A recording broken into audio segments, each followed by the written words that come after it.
We do not destroy the heretic because he resists us. As long as he resists us, we never destroy him. We make him one of ourselves before we kill him. We make his brain perfect before we blow it out. And then, when there is nothing left but sorrow and love, big brother, we shall lift you clean out of history. We shall turn you into gas and pour you into the stratosphere. A rather remarkable thing happened last Friday. I guess in the big scheme of things, it wasn't that remarkable. We went to Tacoma for lunch. Tammy and I did. And the express purpose of going to Tacoma for lunch was because I wanted to go to a bookstore. I hadn't been to a bookstore in a while. We do have a bookstore here in Silverdale. However, it is a chain bookstore. And while I like those, don't get me wrong, my passion is for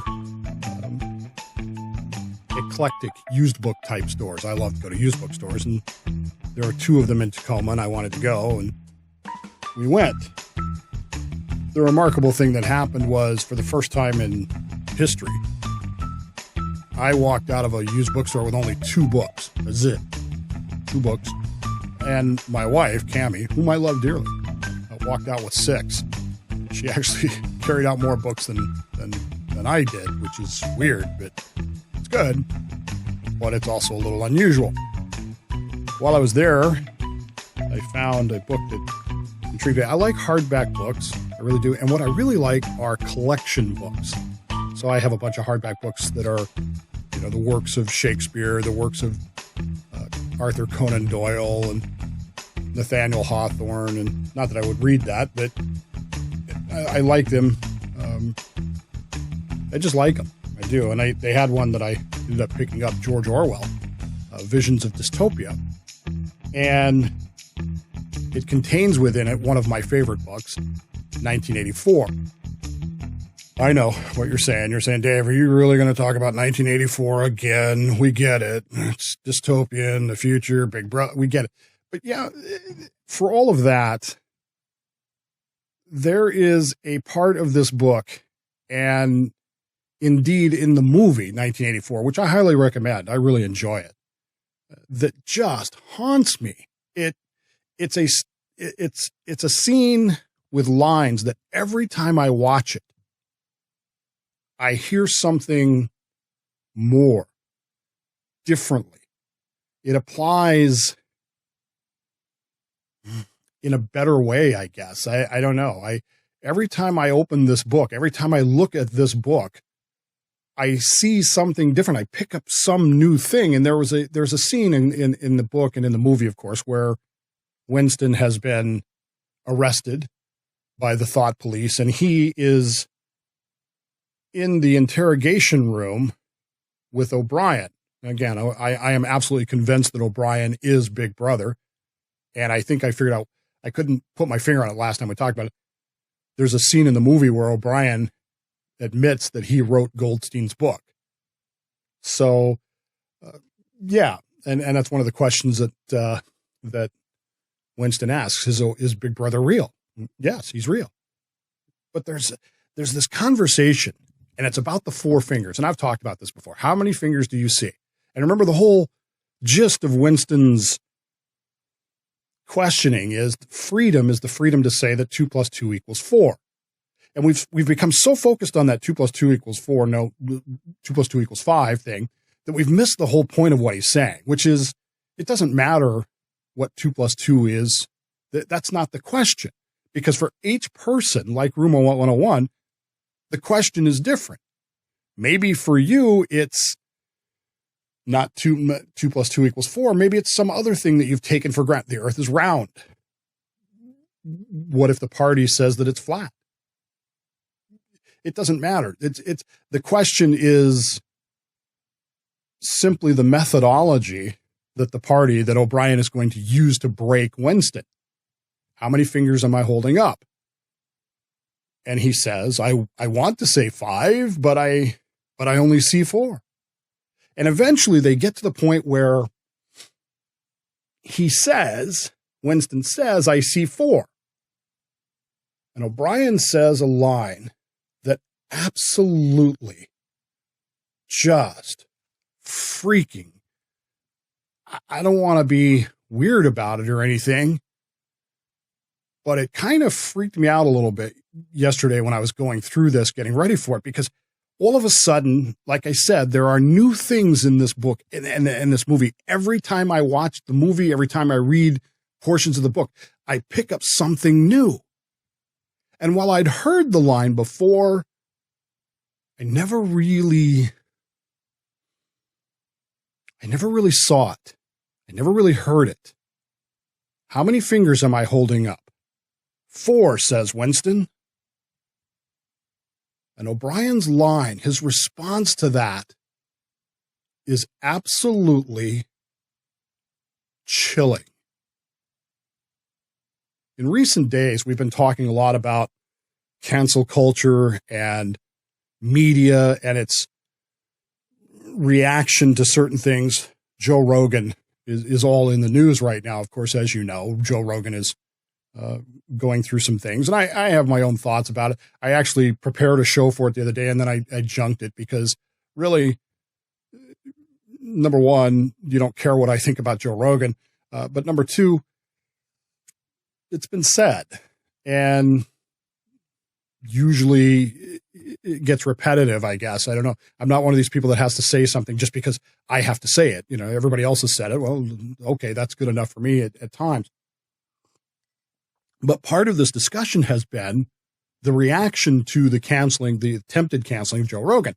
And I saw a tweet yesterday from one of my, I would say she's one of my favorite reporters, but she's no longer a reporter. She actually quit corporate news, much like I did, and went into business for herself, which I appreciate. Believe me, I appreciate that more. And her reporting, her program since she left the news station has been even better.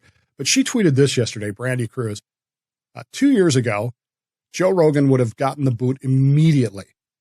It may not feel like it, but people are slowly starting to wake up. Imagine the meltdown when the woke brigade realizes we're not scared of them anymore. Now, the gist of what she's saying here is that people are uncanceling the cancellation of Joe Rogan. That there are people who are, reacting much as I did. I seriously thought that Neil Young was dead. I was surprised to learn that he was alive. He's not relevant. Joni Mitchell, same thing.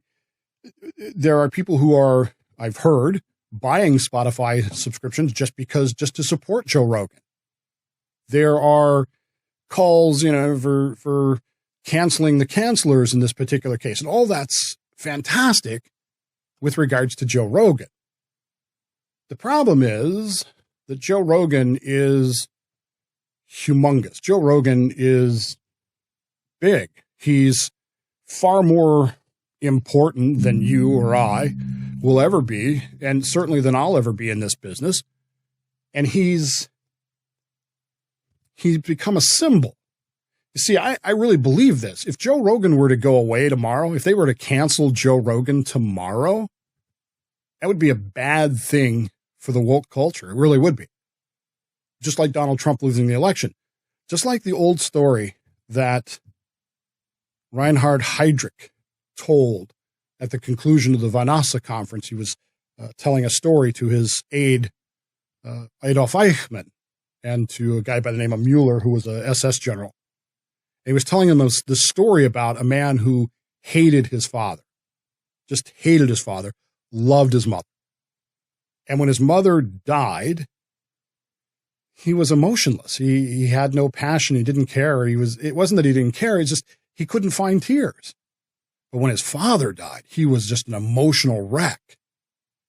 And the moral of the story that Heydrich was trying to get across, they were talking in context of the final solution to the Jewish problem. The context he was trying to get across was, be careful that we don't go too far, because if we eliminate our enemy, if the thing that we hate is no longer there, then what do we do? We got to be careful here. And I think in the same vein, if Joe Rogan was to completely go away, if they really managed to cancel him, And you might say to yourself, well, they just go on to the next thing. True. But at what point do the next things start saying, I'm not going to participate in your game? And so this concept that Brandy comes up here with cancel culture is dying, I'm not sure it is. I'm not sure that that's really what's happened here.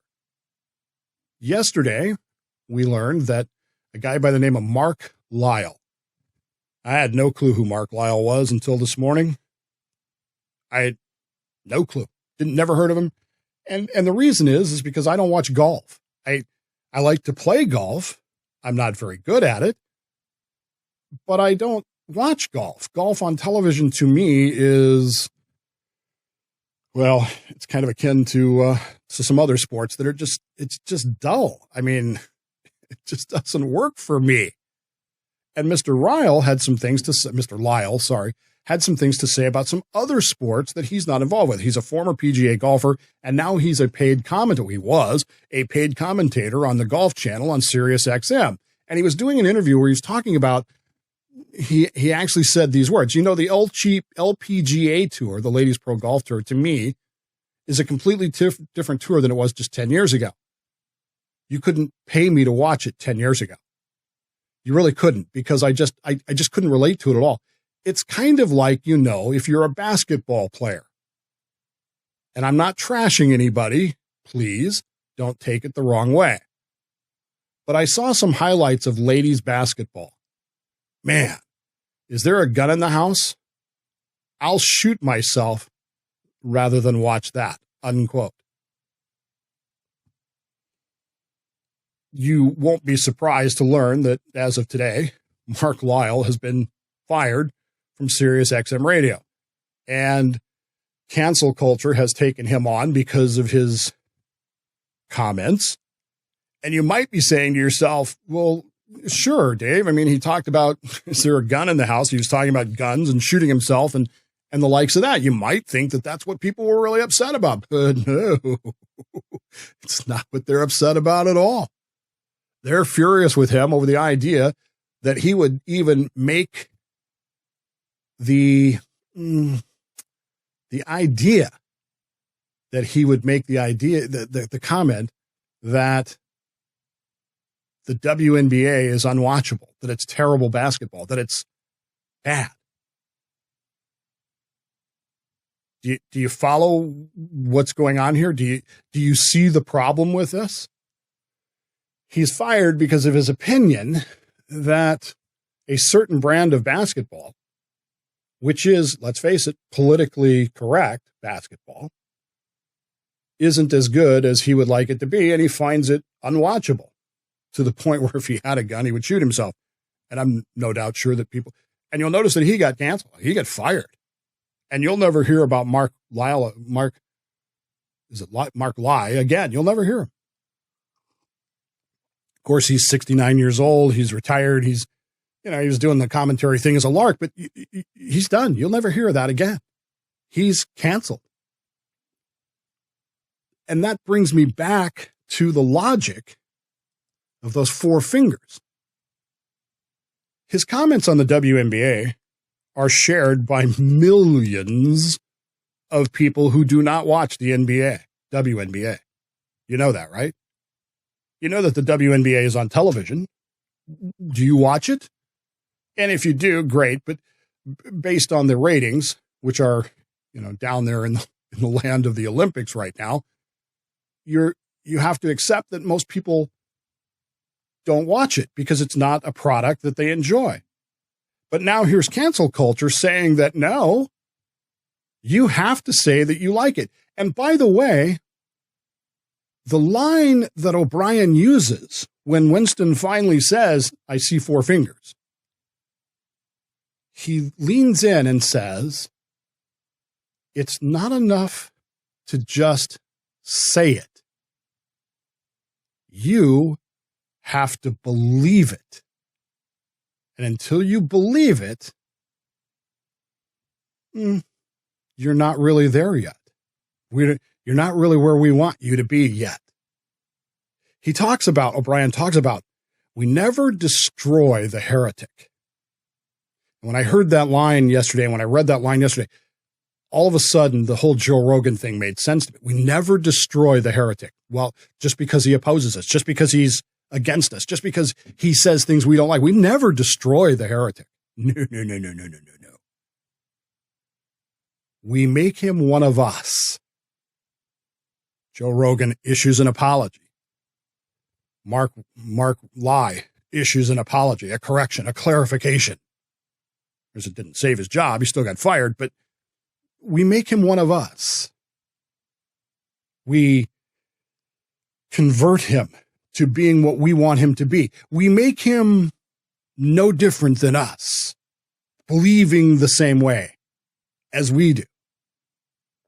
And then we erase him from history.